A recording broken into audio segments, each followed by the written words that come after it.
convidá-los a abrirem suas Bíblias no segundo livro dos Reis.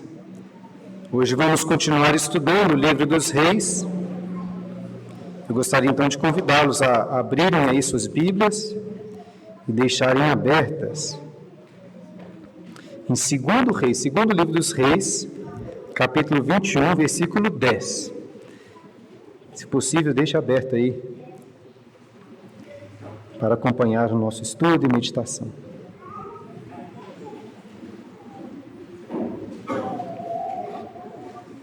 Como é bom podermos cultuar o Senhor, entrando aqui na sua presença para cantar, orar, ouvir a sua palavra.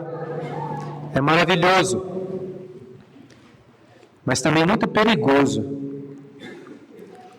ao estudarmos, como fazemos aqui, os livros em sequência da Bíblia. Sempre chegamos em partes como essas que são mais confrontadoras. E aí a gente não tem como pular.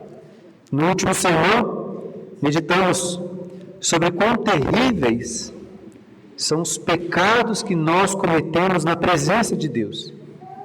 E hoje vamos meditar sobre quão terrível é o castigo destes pecados, que nos expulsam da presença de Deus.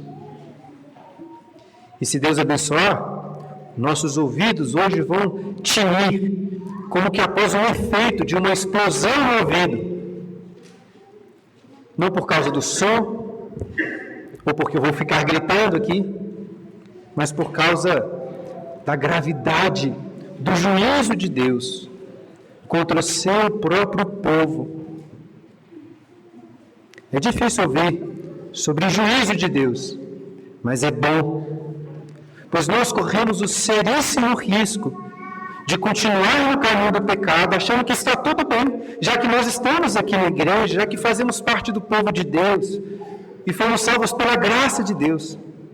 Mas textos como esse que você abriu aí são importantes para nos alertar e encher o nosso coração de temor.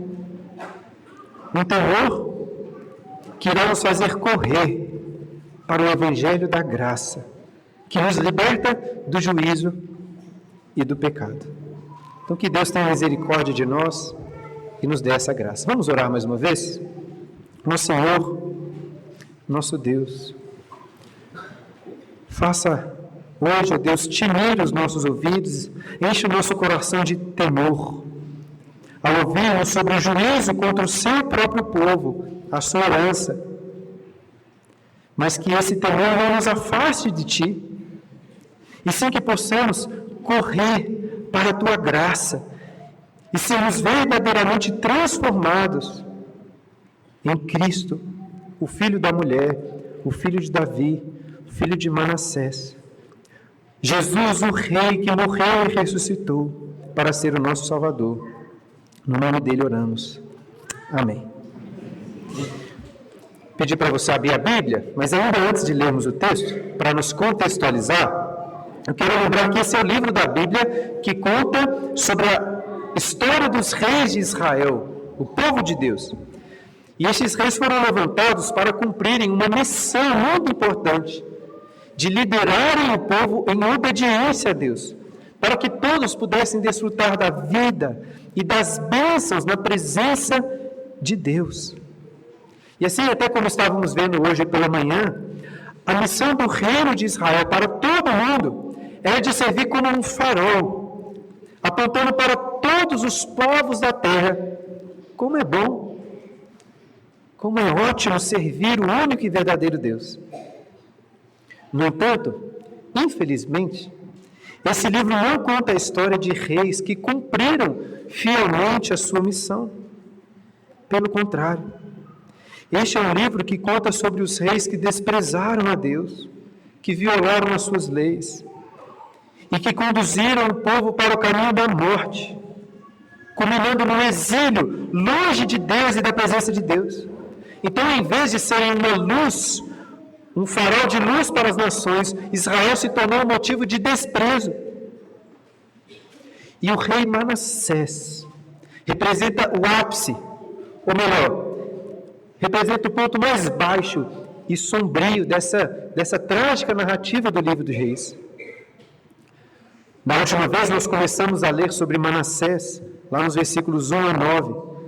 E agora, sem necessidade de nos alongar em explicações, vamos seguir para os versículos seguintes que resumem o que nós vimos e também nos situam dentro da sua história. Então deixe a sua Bíblia aberta e acompanhe a exposição do texto da Palavra de Deus, começando aí no versículo 10. Então, o Senhor falou por intermédio dos profetas, seus servos, dizendo: visto que Manassés, rei de Judá, cometeu estas abominações, fazendo pior que tudo que fizeram os amorreus antes dele, e também a Judá fez pecar com os ídolos dele. Uma pausa aqui. Essa seção, que vai do versículo 10 ao 16, tem uma estrutura semelhante à estrutura da seção anterior dos versículos 12 a 9, porque ambas começam e terminam ressaltando que o rei Manassés fez o que era mal perante o Senhor. E assim, ao invés de ser aquele rei que iria conduzir o povo em obediência a Deus, Manassés, o texto diz, fez Judá pecar. E aí, se eu não estou enganado na minha conferência aqui, Manassés é o único rei que o livro diz que fez Judá pecar. Não que outros reis não tenham feito isso, mas Manassés foi o pior. E enquanto no centro da sessão anterior nós vimos ali quais foram as abominações e os pecados de Manassés, o centro dessa sessão que vamos ler hoje vai descrever o castigo por causa do mal que ele fez. Só que antes de avançar para a descrição do castigo aí no texto, vale lembrar que na sessão anterior o autor demonstrou por que Manassés foi o pior de todos os reis de Israel. E foi também pior que os gentios, aqueles que habitaram na terra prometida antes deles. E Manassés foi o pior não só por conta do acúmulo de maldade, mas principalmente pelo fato de que ele levou os seus pecados, as suas abominações para a presença de Deus, dentro da própria casa do Senhor.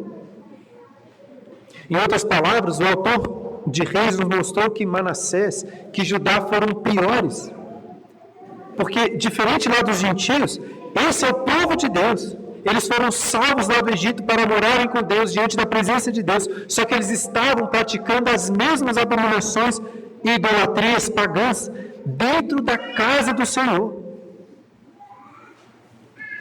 Será que isso tem alguma coisa a ver conosco hoje?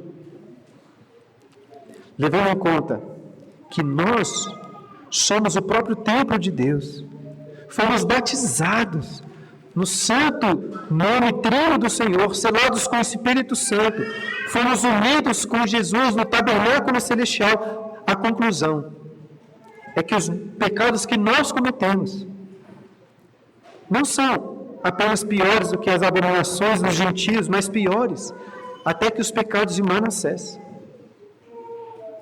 E em resumo, foi sobre isso o que meditamos na última vez. E agora nós lemos novamente que Manassés foi pior do que os gentios, o que vai justificar o castigo que será exposto aí na sequência. Mas nesse anúncio aqui dos profetas, no versículo 10, encontramos um detalhe distinto do texto anterior. Repare na sua Bíblia que no versículo 9, o autor disse que Manassés e Judá fizeram pior do que as nações, de uma forma geral. Mas agora no versículo 10, os profetas aí citam de forma específica os amorreus. Por que os amorreus? Provavelmente porque estavam aqui fazendo uma referência à aliança que Deus fez com Abraão, lá em Gênesis 15, que lemos na liturgia. E é uma aliança que citou de forma específica os amorreus, dizendo que a iniquidade deles ainda não tinha sido completada. E essa ligação com Gênesis 15 aponta que Manassés é aqui a gota final. É como se o seu reinado de iniquidade tivesse chegado assim no limite. E agora Deus vai derramar o seu castigo. Deus, meus irmãos, é paciente. Ele é tardio em se irar. Ele quer que todos cheguem ao arrependimento. Mas Judá não se arrependeu. E chegou no limite da paciência de Deus. E você? Você vai esperar chegar no limite da paciência de Deus com seus muitos pecados? Se Josué, lá no passado, entrou em Canaã para punir a iniquidade daqueles gentios, agora serão gentios, outros povos, que vão fazer o papel de Josué e punir a iniquidade de Judá.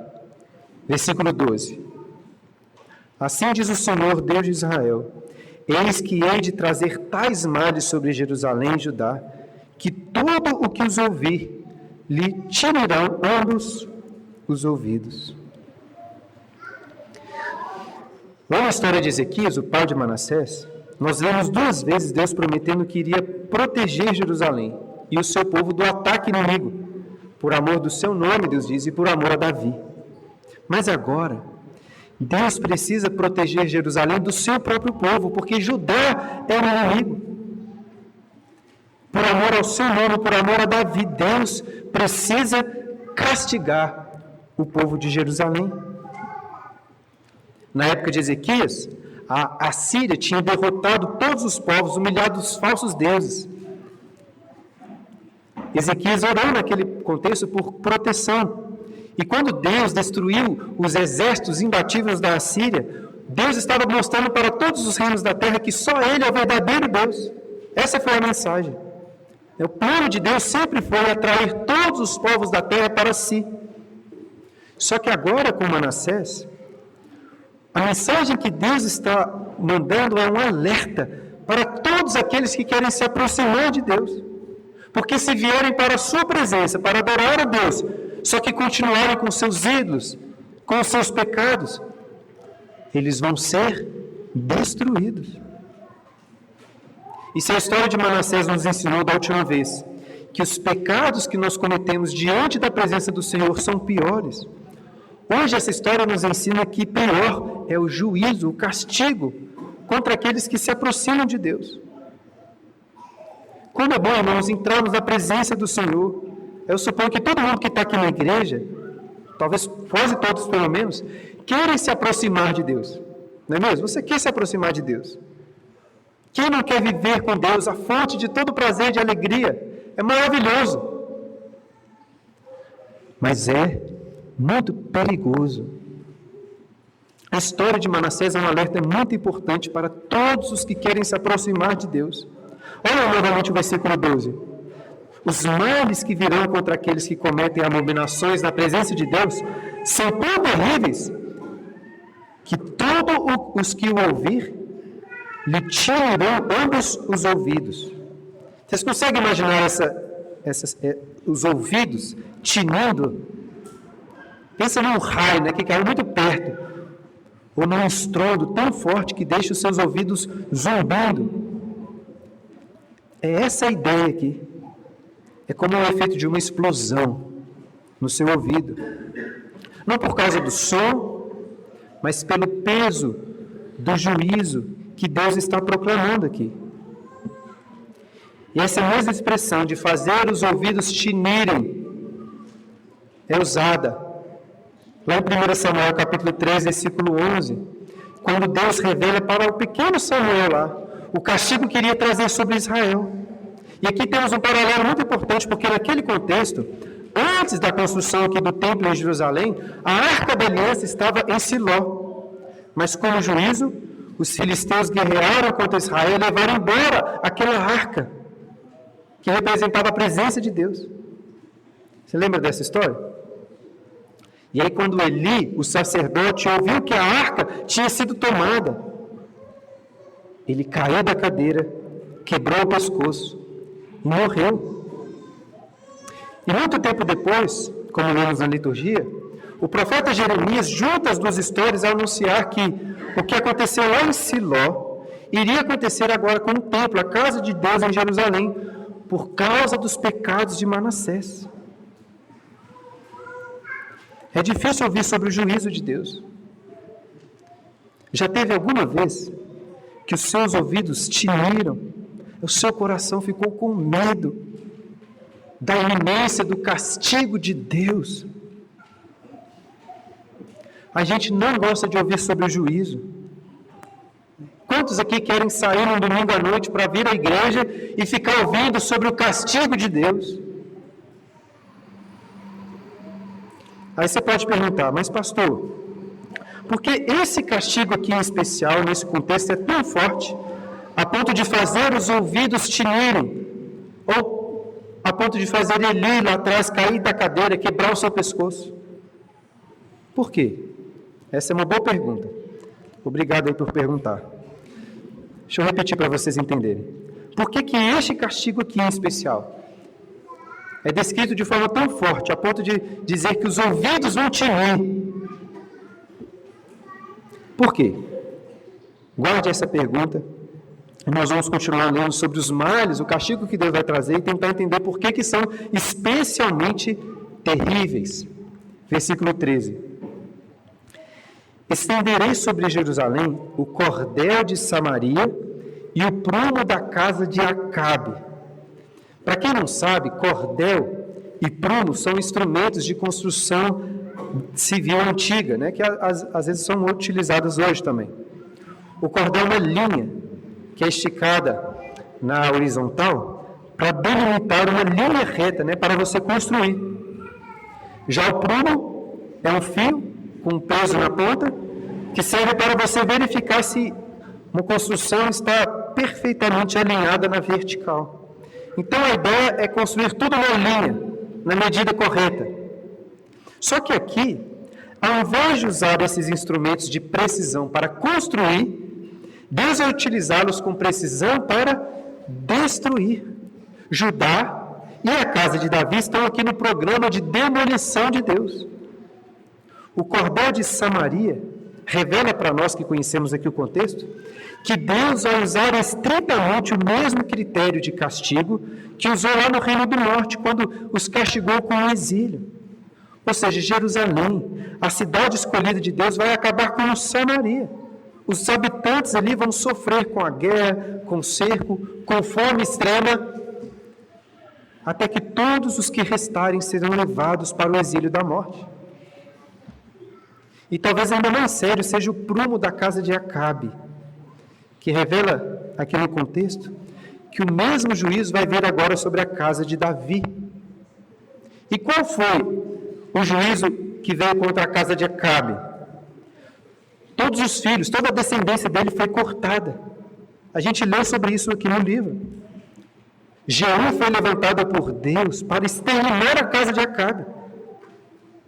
Então pensa, será que Deus está anunciando que o mesmo vai acontecer agora com a casa de Davi? De certa forma, esse castigo contra a descendência de Davi já estava ocorrendo com o próprio Manassés, que estava sacrificando seus filhos, lembra? A gente leu isso na última vez. Mas, se Deus usar o mesmo prumo da casa de Acabe para destruir, será que vai restar algum descendente de Davi no trono? Não vai. O rei vai ser removido. Entendam aqui, irmãos. Deus prometeu proteger Jerusalém, mas agora ele está dizendo que vai ser destruída. Deus prometeu manter um filho de Davi no trono, mas agora ele está dizendo que será removido. E é sobre essa medida de juízo que Deus continua falando. Olha o final do versículo 13. Eliminarei Jerusalém como quem elimina a sujeira de um prato. Elimina e o emborca. Emborcar é uma palavra aí diferente, né? Para você virar o prato para baixo. Ou seja, vai limpar tudo. Versículo 14. Abandonarei o resto da minha herança. No capítulo 19, Deus prometeu a Ezequias que aquilo que ficou de resto em Jerusalém, da sua herança, né, do povo que não tinha sido destruído pela Síria, esse resto voltaria a prosperar. O remanescente, de fato, prosperou com Ezequias. Mas agora até esse resto, Deus está dizendo, será abandonado. E o versículo 14 termina dizendo: entregá-lo-ei nas mãos dos seus inimigos, servirá de presa e despojo para todos os seus inimigos. Entendem, irmãos? Deus havia escolhido Israel para ser a sua herança e o seu povo especial. o seu tesouro particular entre todos os povos da terra. Mas Israel rejeitou o Senhor, seu Deus. As 10 tribos do norte de Israel já tinham sido abandonadas lá no capítulo 17. Judá aqui é o que restou. É o resto da herança de Deus. E até esse resto vai ser abandonado. Todo o povo, herança de Deus, será entregue como propriedade agora dos inimigos. Percebem aí como que as imagens que Deus utiliza são de uma destruição completa. Deus vai eliminar Jerusalém como quem limpa completamente um prato e vai abandonar até o remanescente da sua herança. Mas pode isso? Pode? Será que Deus abandonaria por completo o seu povo? Igual que alguém que vai limpar toda a sujeira de um prato? Pode isso? Eu vou deixar para responder essa pergunta melhor daqui a pouco.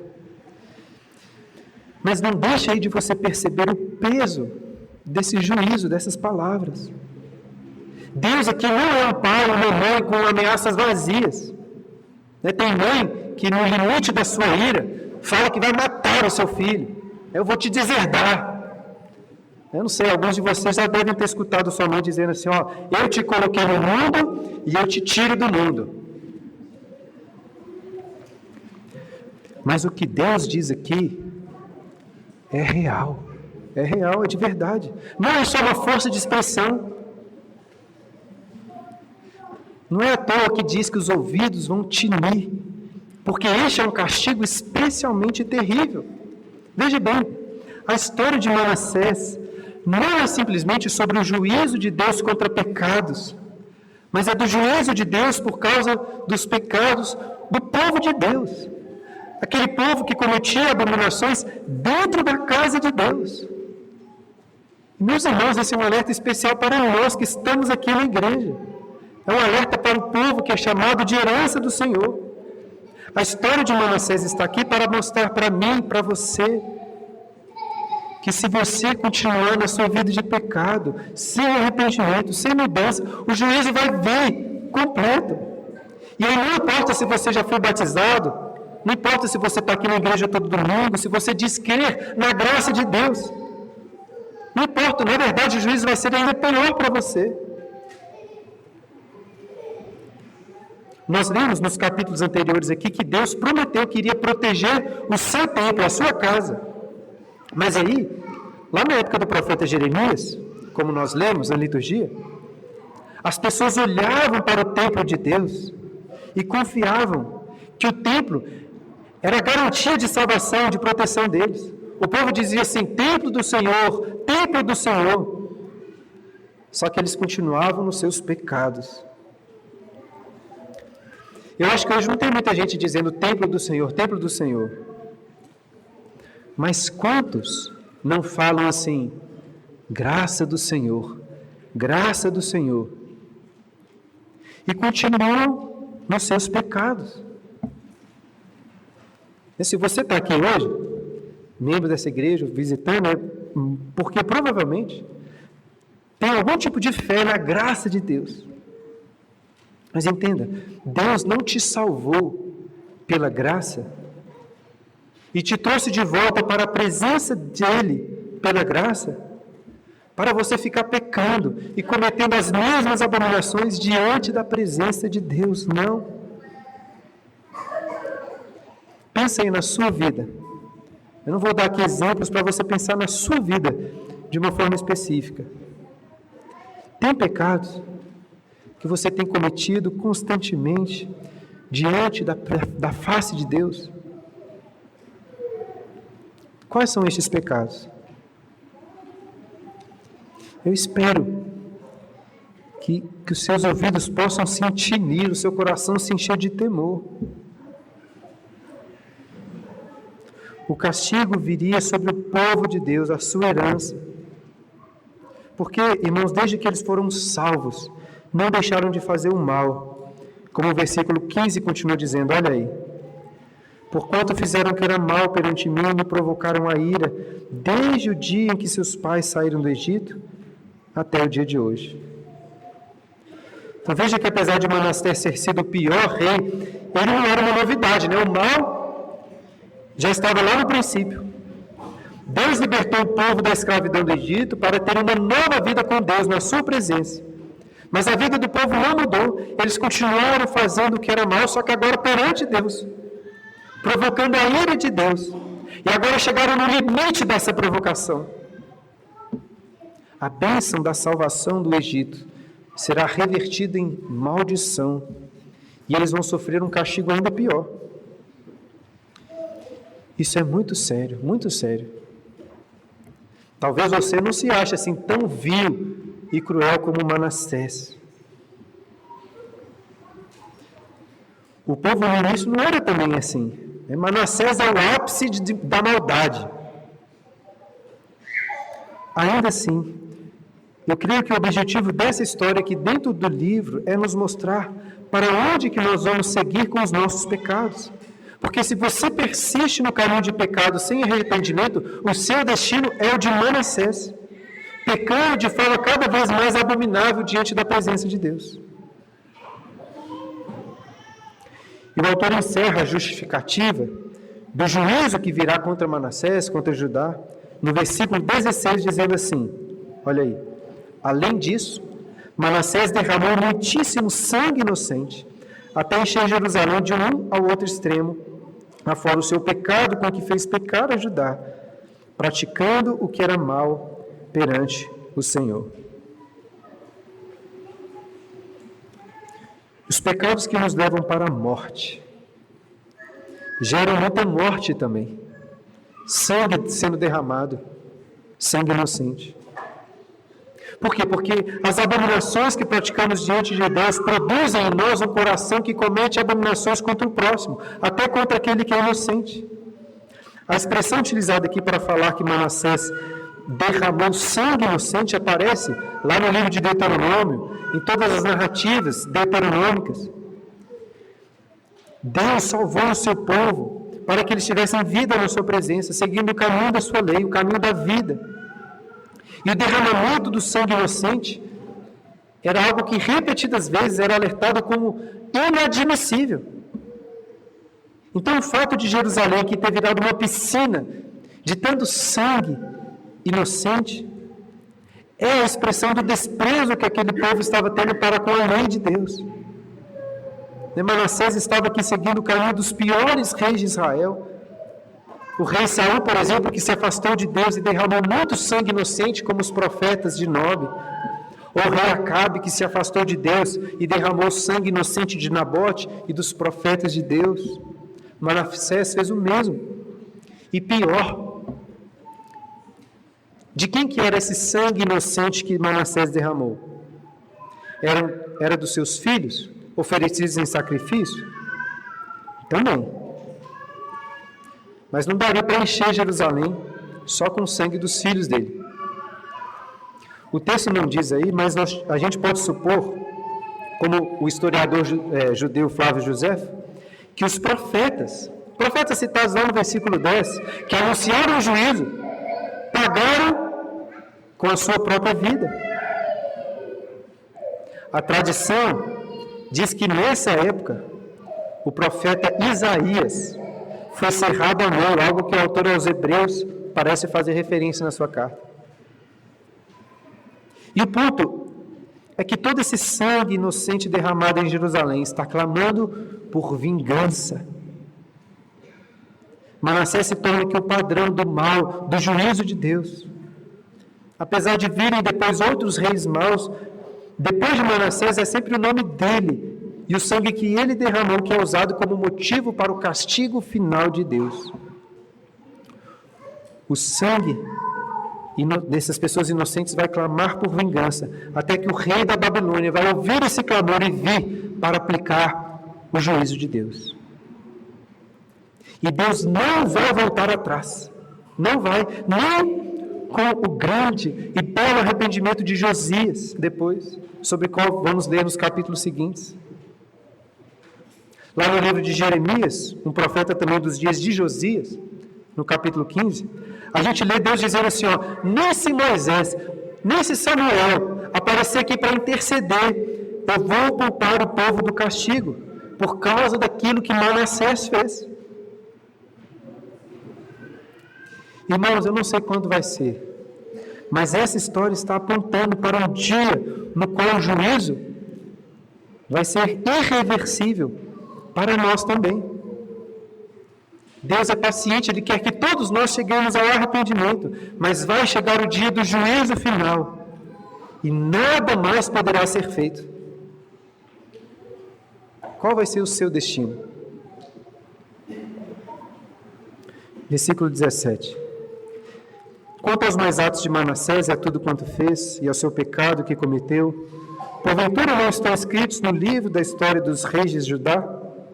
Manassés descansou com seus pais e foi sepultado no jardim da sua própria casa, no jardim de Uzá, e Amon, seu filho, reinou em seu lugar. O autor não tem aquela fórmula padrão de encerramento da história de cada um dos reis. Só que aqui no caso de Manassés nós temos dois detalhes distintos. O primeiro é que essa é a única descrição final de um rei na qual você encontra a expressão e ao seu pecado que cometeu. Não que outros reis não tenham pecado, mas Manassés foi o grande destaque de pecaminosidade. Além disso, geralmente não se fala com tantos detalhes sobre onde o rei foi sepultado, além de que foi com seus pais na cidade de Davi. Só que com Manassés nós lemos o detalhe, olha aí, de que ele foi sepultado no jardim de Uzá. Por quê? No jardim de Uzá. Difícil saber com certeza. Mas me parece um desfecho muito apropriado para a história de Manassés. Jardim de Uzá. Jardim pode nos fazer lembrar lá do jardim do Éden, do templo de Deus também, que era um tipo do jardim de vida, onde Deus habitava, e onde Manassés entrou para cometer abominações e foi castigado. E Uzá? Quem se lembra aí do Uzá na Bíblia? Pergunta fácil, né? Já que a gente leu na liturgia. Uzá foi um homem que encostou na Arca da Aliança, que era a manifestação da presença de Deus, e foi morto na hora. Quanto mais perto de Deus, mais perigoso. Mais perigoso. Uzá é um exemplo deste perigo. E Manassés é sepultado ali no jardim de Uzá. Um jardim que, ao invés de representar vida com Deus, representa a morte. Agora, além desses detalhes distintos aí, no encerramento da história de Manassés, a gente sente falta de alguma coisa aqui. Em especial quando o autor fala aí dos demais atos de Manassés. O que está faltando aqui? Falta o relato do arrependimento e da conversão de Manassés, que a gente encontra lá no livro das Crônicas. Eu, pelo menos, sinto falta disso, porque é maravilhoso para nós saber que há esperança, até para este que é o pior de todos os pecadores. Mas será que o autor de Reis não sabia sobre a conversão de Manassés? É claro que ele sabia. Mas o foco da mensagem do livro dos Reis é diferente do foco do livro das Crônicas. O foco de Reis aqui, irmãos, é justificar o castigo que o povo sofreu. E Manassés é o ponto mais forte dessa justificativa. Mesmo ele se arrependendo, o castigo vai vir para o povo. E por isso o foco do livro aqui, assim como o foco do meu sermão, está na gravidade do pecado e do castigo do pecado. Não é que eu gosto de falar sobre o juízo, é o que o texto está dizendo. Mas é evidente, irmãos, que o livro dos Reis não foi escrito apenas para justificar o castigo do exílio. Foi escrito para justificar pecadores arrependidos. Por um lado, esse livro foi escrito sim para que os seus leitores ficassem com os ouvidos chiando, né? Como que após um efeito de explosão no ouvido. E isso é bom. Corremos o seríssimo risco de continuar no caminho do pecado, achando que está tudo bem. Por quê? Porque a gente está aqui na igreja, a gente faz parte do povo de Deus, a gente foi salvo pela graça. Textos como esse aqui são muito importantes para nos alertar e encher o nosso coração de temor. Mas esse livro e esse texto não foram escritos apenas para deixar o seu ouvido doendo. Não, mas também para levá-lo ao arrependimento. E a gente pode se arrepender com confiança na misericórdia de Deus, como cantamos aqui, porque há esperança. Apesar desse tom pesado de juízo no livro dos reis, a esperança sempre permanece. Manassés foi o pior de todos os reis. Mas o versículo 18, como lemos, encerra dizendo que Amon, seu filho, reinou em seu lugar. E nessa continuação, irmãos, nós temos a esperança da promessa que Deus fez lá atrás para Davi, para Abraão e também para Adão, lá no jardim, quando prometeu um descendente da mulher, que agora seria um filho de Davi, um filho de Manassés também, que seria o rei salvador. E assim um relato breve de Amon na sequência serve para nos mostrar duas coisas. Uma, que o castigo da morte vai continuar. Desculpa, que o caminho da morte não vai continuar. E dois, que o caminho da esperança também vai continuar. Versículo 19. Tinha Amon 22 anos de idade quando começou a reinar e reinou 2 anos em Jerusalém. Sua mãe se chamava Mesulamete e era filho de Aruz de Jotipá. Fez o que era mal perante o Senhor, como fizera Manassés seu pai. Andou em todo o caminho em que andara seu pai, serviu os ídolos a que ele servira e os adorou. Assim, abandonou ele ao Senhor, Deus de seus pais, e não andou no caminho do Senhor. Tal pai, tal filho. Amon seguiu os passos do pai. Apesar do texto também enfatizar que Amon abandonou o Senhor, ou seja, ele escolheu seguir nesse caminho de morte, o mesmo caminho do pai. A diferença entre eles não é uma diferença moral, mas temporal. Porque enquanto Manassés reinou e fez o mal por 55 anos, Amon reinou apenas por 2 anos. E como muitos reis sob o juízo de Deus, Amon vai ser morto em uma conspiração. Por quê? Porque o juízo permanece. Mas mesmo assim, irmãos, o destaque aqui, como a gente sempre lê, para o nome da mãe de Amon não é um destaque aleatório. Esse destaque não nos deixa esquecer da misericórdia de Deus e da promessa de um descendente, filho da mulher, que seria também filho de Davi. E assim o que encontramos nessa brevíssima história de Amon são essas duas coisas, juízo e misericórdia. Versículo 23. Os servos do rei Amon conspiraram contra ele e o mataram em sua própria casa. Porém, o povo da terra feriu todos os que conspiraram contra o rei Amon e constituiu a Josias, seu filho, rei em seu lugar. Quanto aos mais altos de Amon e a tudo que ele fez, porventura não estão escritos no livro da história dos reis de Judá? Foi ele enterrado na sepultura no jardim de Uzá, e Josias, seu filho, reinou em seu lugar. Lá nos relatos do livro sobre o reino de Israel, o reino do norte, nós vemos várias conspirações em que o rei foi assassinado, assim como aconteceu agora com Amon. E no livro dos reis, conspirações assim sempre estão associadas ao castigo de Deus. E essas conspirações costumam dar início a uma nova dinastia. É uma nova casa que vai assumir o trono. Se Manassés foi comparado com o rei Acabe, podemos aqui nos lembrar de Jeú, que conspirou contra o rei Acabe, matou os filhos de Acabe e assumiu o trono no lugar dele. Amon, o filho de Manassés, sofre o mesmo tipo de juízo, só que com uma diferença, porque em Judá, aqueles conspiradores não conseguem se manter no poder. Nós vemos que o povo da terra matou os conspiradores e constituiu Josias, filho de Amon, como rei. E é curioso que este povo da terra sempre aparece no livro dos reis, se referindo a pessoas que são leais à casa de Davi, principalmente lá no capítulo 11. Ou seja, mesmo em meio às trevas, escuridão completa, quando parece que não tem mais esperança, e que a ira de Deus vai vir contra Judá, tem uma pequena lâmpada acesa, que sempre permanece acesa.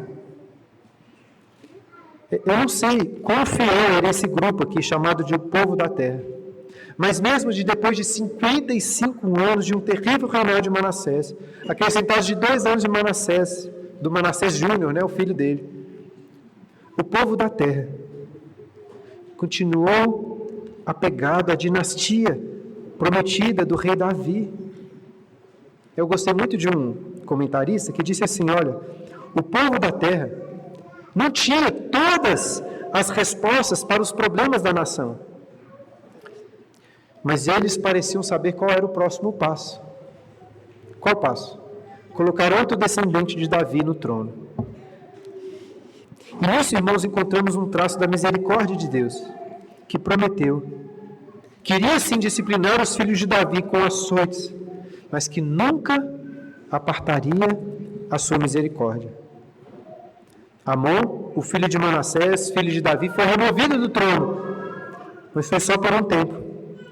E no lugar dele começou a reinar Josias, um rei muito fiel, um rei que vai subir lá no pódio, junto com o rei Ezequias, como o melhor de todos os reis de Judá.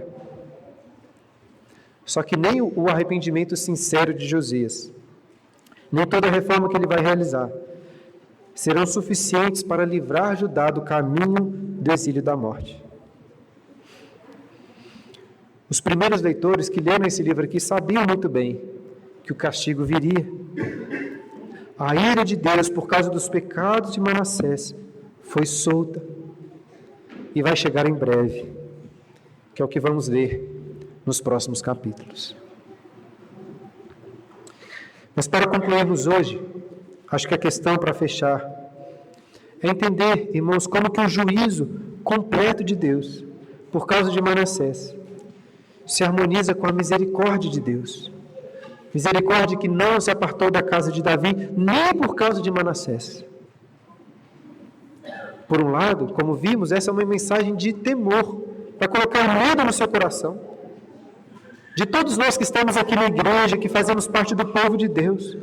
Porque a história de Manassés não é simplesmente sobre o juízo de Deus contra pecados, e sim sobre o juízo de Deus contra os pecados do povo de Deus, daqueles que são chamados herança de Deus, mas que continuam cometendo abominações dentro da presença do Senhor. Será, irmãos, que Deus abandonaria por completo o seu próprio povo, a sua herança, como aquele que elimina toda a sujeira de um prato? Veja, se eles são povo de Deus só da boca para fora, só de forma externa, a resposta é que sim, Deus vai destruir por completo. Essas aqui não são ameaças vazias, não são. Eu amo muito vocês, irmãos, e como pastor, assim como eu alerto o meu coração, eu preciso alertar vocês. Se você continuar na sua vida de pecado, sem arrependimento, o juízo virá, o juízo completo.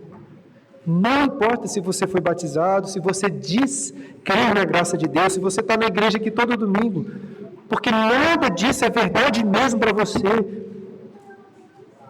Porque Deus não te salvou, Ele não te trouxe para a presença dEle para você continuar cometendo os mesmos pecados diante da face dEle. O juízo contra você vai ser ainda pior.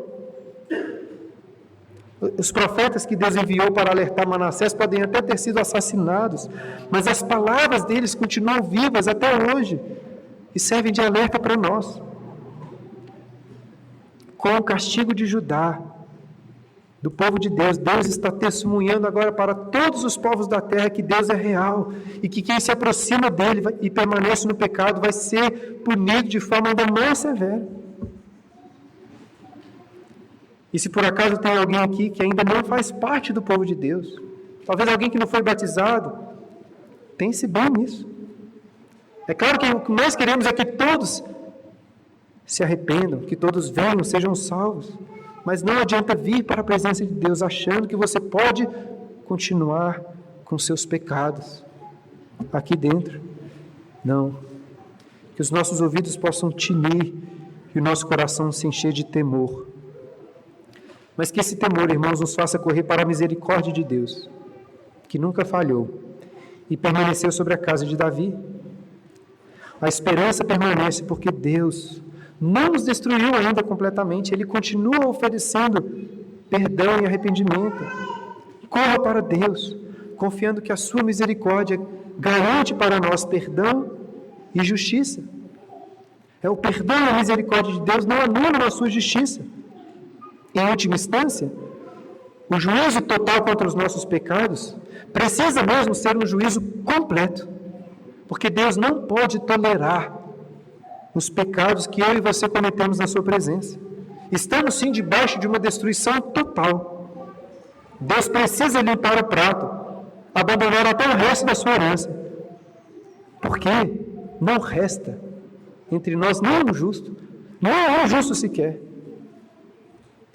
Mas como podemos ter esperança diante desse cenário? A esperança, como lemos, também está na misericórdia de Deus, que não se apartou da casa de Davi.